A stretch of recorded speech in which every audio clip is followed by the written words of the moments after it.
DeMichael Jenkins and his wife have given us their side of the story. If you don't know what happened, didn't watch my last video, didn't see it trending at all. Back in November, a woman, Michelle Bishop, was walking her children around 6 p.m. in Ohio, and she pulled up in front of this house. The man that happened to be living there pulled up as well behind them, and he was driving slow, admiring his Christmas lights. Long story short, she made her way up to the front door. He opened up. They engaged in conversation. She asked if he owned the house. He said he did. She said that she did not believe him, and she ended up running down the street yelling help and called the police on him. Yada yada yada. Went on social media, painted the man in a bad light, and the whole thing, like before she was running, was filmed on his Ring doorbell camera, and his wife released the footage, and everybody realized that she was full of it. In the description, I'll link my last video, but this was a clear example of racial profiling as well as false accusations against men. It's gotten pretty big. It's been trending. It happened in November. Everything surfaced this month in January. Now Shannon Sharpe has invited DeMichael Jenkins as well as his wife on Nightcap to talk about their experience with the whole situation, and we're gonna watch that right now. You ain't got on your Buckeye shirt. But congratulations to your Buckeyes to you. And I think that's your wife? Yeah.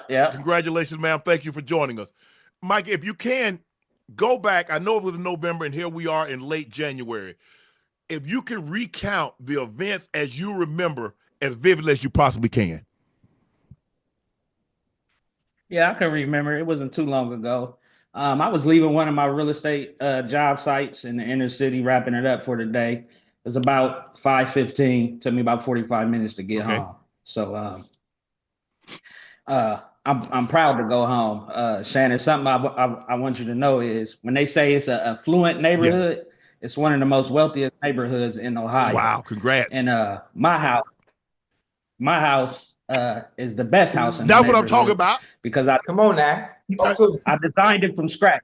I'm an architectural designer. I bought the land, I financed the land, designed it from scratch, and I built it from the ground up using all my resources.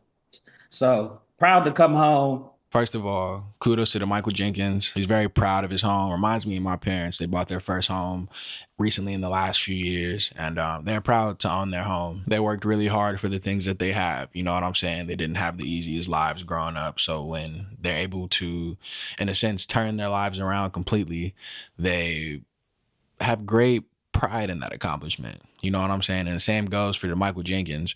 He actually built his own home. He bought the land, built it from scratch. He's a real estate developer. He takes this very seriously and takes great pride in the things that he's worked for, which everybody should. I'm pulling up, checking out my Christmas lights we just put up for the holiday season.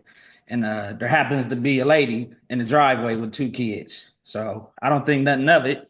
Kids coming in and out my house all the time. I got kids, got a family over here. I don't think nothing of it. I think she's looking for the front door. I say, hey, are you looking for somebody? She doesn't answer. She then proceeds to go to the porch. So I'm like, okay, so she's probably coming over. So I pull in the driveway. I'm about to park, and she rings the doorbell and comes to the front of the front porch and stops me and says, do you live here? And I said, yeah, I live here. She said, well, I don't think so. So I said, well, what are you doing here? She says, I don't think you live here. Picks the kid up, drops the stroller, hops off the porch, starts running, and I hear screaming, yelling for help. At that point, now I'm in fear. I'm in fear because I know what we face as Black men in America. So I rush to the garage. Park in the garage, come in the house. My wife's in the office. I said, babe, some white Caucasian lady, she just jumped off our front porch, screaming, yelling for help. I don't know if she's going to call the police. I'm pacing back and forth. I don't know what's about to happen. 6 p.m., regular day. We pacing back and forth. I don't, at this point, I'm like, I don't know what's about to happen. She comes back before the police gets here. I don't want to go outside. I don't want to go outside with them outside. And the police pulls up, and I don't know what's going to pop off. If the police pull up, altercation happen, anything could happen. Right. I know they're going to side with them. So my wife's come outside, and She just wants to figure out what's going on because she's in shock. And I'll let her say how she ended up coming outside or whatnot. Okay, when he comes, Yeah, when he came home and he said, there's a. I was going to ask you. Oh, go He ahead. comes into the house. He says, "Babe, there's a white lady standing on our porch. She's running, yelling, screaming. I don't know what this is about." And so, what's going through your mind when he explains what he just encountered? I was in my office working and I'm confused. I'm not understanding what's going on. Like, what do you mean there's a white woman running screaming for help? Screaming for help for what? He's like, I don't know. And immediately my heart dropped. I'm like walking and pacing back and forth. Like, okay, just wait, just wait. Okay. Well, what happened? Nothing. I was just pulling in the house. And I'm like, what is she screaming for? He's like, I don't know. And I'm like, are you what? What? And I keep opening up the door because I feel like the police is gonna come here. Somebody is about to come here, and I don't know what's gonna happen. I don't even know what fully happened. I didn't hear anything. I'm in the house working.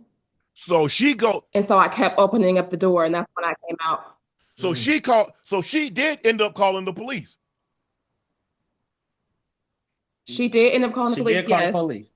Okay. So just imagine one day you pull up to your house at 6 p.m. It's a white lady outside. She walking her kids and all that. That sounds weird, walking her kids. She's walking with her kids and she pressing you about being in your driveway, acting like you're some kind of threat when all you're doing is driving. And when you get out and finally speak to her, you really have every right in the world to question why she's sitting on your property. You know what I'm saying? But you're not going about it in a disrespectful or aggressive way. You're just asking like, hey, are you looking for somebody? And she decides to be in her head, make up whatever situation in her head that you're a predator, that you're out to get her for some reason, you're pursuing her, and she runs down the street screaming for help. As a black man, now the relationship between black people and white people is no secret in America. He has every right to fear for his life as a white woman runs down the street yelling for help coming from his property as if he's pursuing her and trying to harm her. Completely understandable. And I'm sure in the moment, he genuinely did have a lot of fear, especially fear for his very own life. Had this man petrified that he was either going to go to jail for no reason or potentially lose his life. He was petrified, and it's completely understandable. I get you, bro. I would be shitting my pants. All because he wanted to come home from working. Can you imagine, bro? You probably had a long day. You just want to go home, eat dinner, take a shower, bro, get into bed, and you got to deal with all this. And you ain't did nothing but pull up in your driveway. And if you ain't never been in a situation where the police have been at your door while you are black, which I'm sure anybody who's not black has no idea what I'm talking about, you are scared, bro. Now, I don't come from people who just have to deal with the police all the time. But in my time being alive, I've seen my fair share of interactions. I've had my fair share of interactions with the police and my family. And to see your mother and father go into this, you would think like it's like irrational fear, but really like it's no, bruh, because you don't know what's gonna go down. All you have is knowledge of prior events, whether they happened in your life or the lives of those that you know who are also black. It's terrifying, yo. Just your stomach sinks. All you can think about is the worst that could possibly happen, even if you do everything right. If you are the model citizen, do everything that you're told to, act as cooperative as possible, anything can go bad. This is obviously what's going through his mind, his wife's mind. They have children with them. They're thinking about what to do with the kids in this situation. They have to explain this to the children, what can happen, what is happening, you know what I'm saying, in the case that police do show up. And we're not talking about people that do bad things, commit crimes, unlawful acts, and then they try and pretend like they didn't do anything wrong and they give the police a hard time.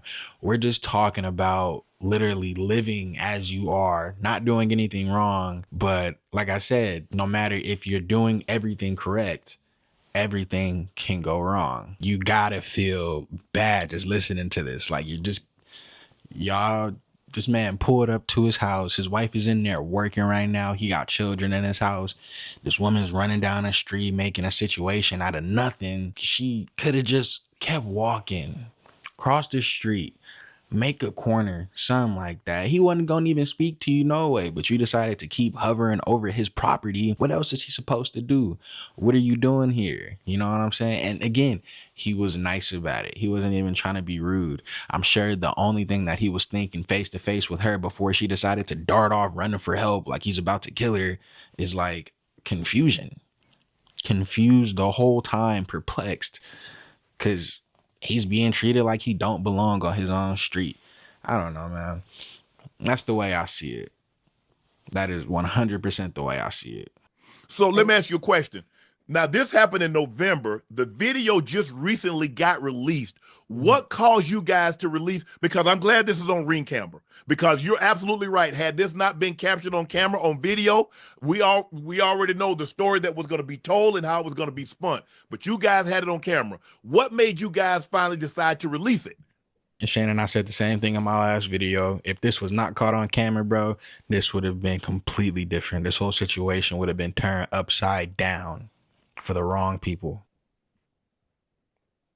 Well, I actually released the video in our community Facebook group. Oh. We have a community Facebook group, about 500 or so people, and ever since I've been like, we've been shattered, we've been upset, it's so many different factors and so many different feelings. So many different Right. feelings. I put the video in our community Facebook group to share what happened, and it took a lot for me to do that. And then we woke up and the videos everywhere. You know what funny? It's one thing to experience racial profiling in public. You know, in public, I'm sure we all have stories where it happens in that setting. But for it to happen in your own home, I mean, it can be unsettling. It could be uncomfortable, especially when it comes to a place that you call a place of peace that we can all get away from, you know, from the outside world. Has that affected your sense of security and trust in the neighbors? And have you reconciled in any way with the neighbor who caused these issues? Of course, there's a lack of trust. Of course, it makes us feel unwelcome and unsafe. We have two boys, and he leads our family, he protects our family. So to know that we can't go walk the dog or someone looking at us is what's going to happen. It's a lot of weight, it's a lot of pain, and it's a lot of emotion. I can still, And he's desensitized to this. I still hear it in your voice. So, of course, not once have we got, I thought the next day maybe there would be some flowers at the door saying, not once has this person reached out to us to give us a sincere apology. Wait, whoa. HOA. Wait, I reached out to HOA immediately after it happened. nobody said anything? Immediately after it happened, I reached out. HOA ghosted me, Wow. for lack of better words. Can I ask you this? Prior to that night, prior to that incident, had you ever seen this woman prior to this incident?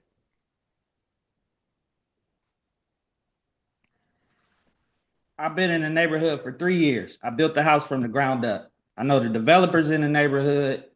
I lived in the front of the neighborhood while I built the house. I walked to the job site every day. So have I seen her eye for eye? No. I've walked by their house and seen them on the front porch.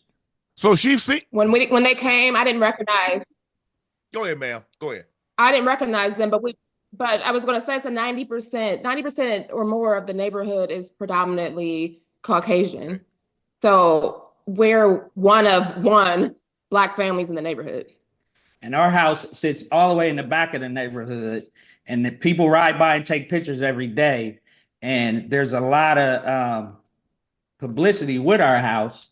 So it really was, it was shocking, but they stay to themselves in the neighborhood. I halfway don't even believe that the woman had not seen the man before.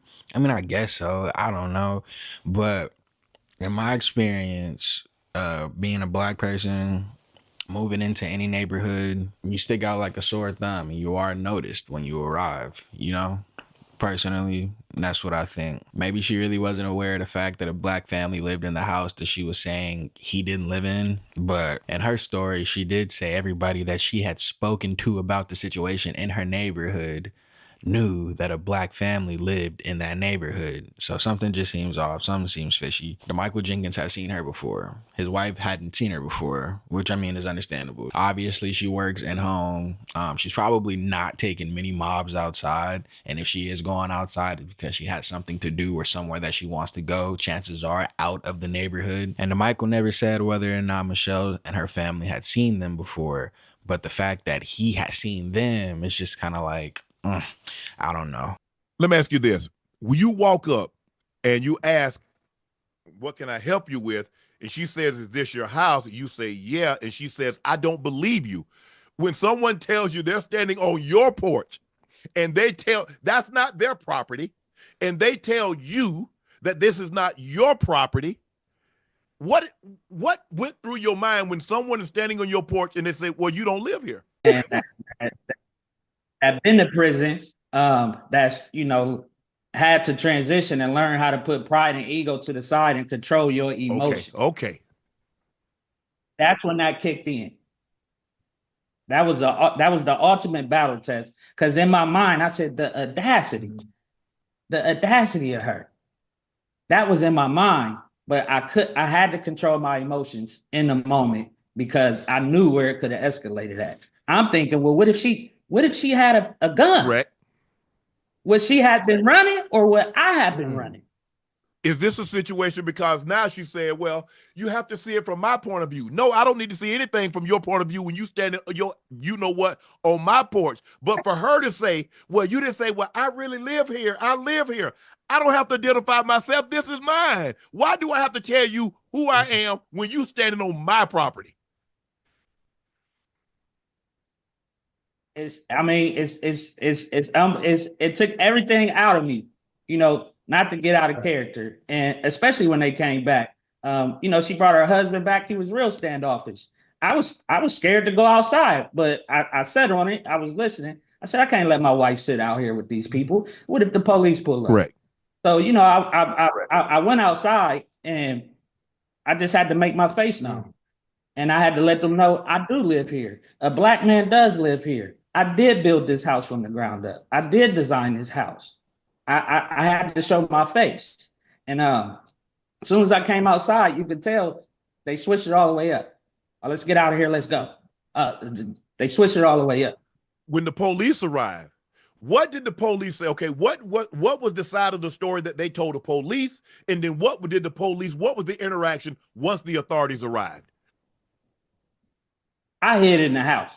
I didn't talk to the police. I'm not about to come out there with them. Those police might gun me down. So you let your wife? I hid in the house. So you let your wife handle I let her handle that. She could okay. Stay. What? Yeah. And she really called the police. Now, if you didn't see her posting on Instagram trying to tell the story about what happened, first of all, she lied about everything. And everything she says about the way she remembers the story, for the most part, is complete BS. But one thing she did say that really irritated me, I don't even know why she said this. She's just lying out her neck. She said that when she called the police, she told them, hey, I just want to let you guys know this is what's happening right now, but don't come and check. Don't come and check. And then she also said that when the police did come and check, because of course they would, she told them, hey, everything's fine. He actually lived at his house, yada, yada, yada. She completely forgot to mention that, yes, the police did pull up to their door, which, of course, why would they not? You called them saying that you were being chased and pursued, which is a straight up lie. He did no such thing. I feel him, bro. White lady just called the police on me. She running down the street screaming help. She telling them she just came from my house. I'm in my house that she assumed wasn't mine. But she's telling the police, hey, yo, I was being chased and pursued. Man, I am not coming out to talk to them people. Ain't no way in the world. She's already made me out to be a threat. Only the worst can come from that. And this is what I was saying about just like, as a black person, if the police pull up to your door and you've done nothing wrong, he's done nothing wrong. He just has a really, really mental neighbor. The woman was psychotic, dog. Like, truly. He don't need to show his face. So yes. And I know it's like, why send your woman to the danger? But I think that the most responsible decision that he could have made was staying back and hiding, essentially. I made a report. I made a police report. Mhm. It was emotional to make a police report because we all know what happens when you call the police. So I had to think to myself, do I go outside? It's dark. Do I let them come inside? Do I sit up? Do I stand down? Do I let my son do I let my son be stand here? How do I explain this to him? And even explaining and sharing that this lady racially profiled us. She ran from her house screaming. There's no telling what people can think. My son came home from work, who's 17, and said, Mom, what if I was taking out the trash? What if she had a gun? What's going on? Why are the police here? That's crazy. Hey, the But I knew I had to make this report.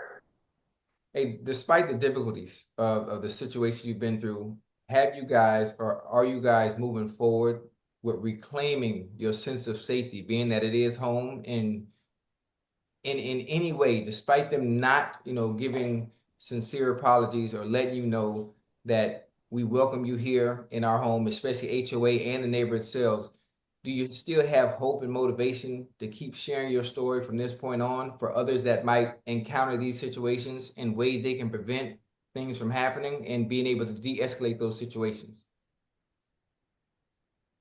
100%. I have nothing against their family, but I grew up dealing with this all the Yeah. time. So we still have to live here. They live 2 streets over.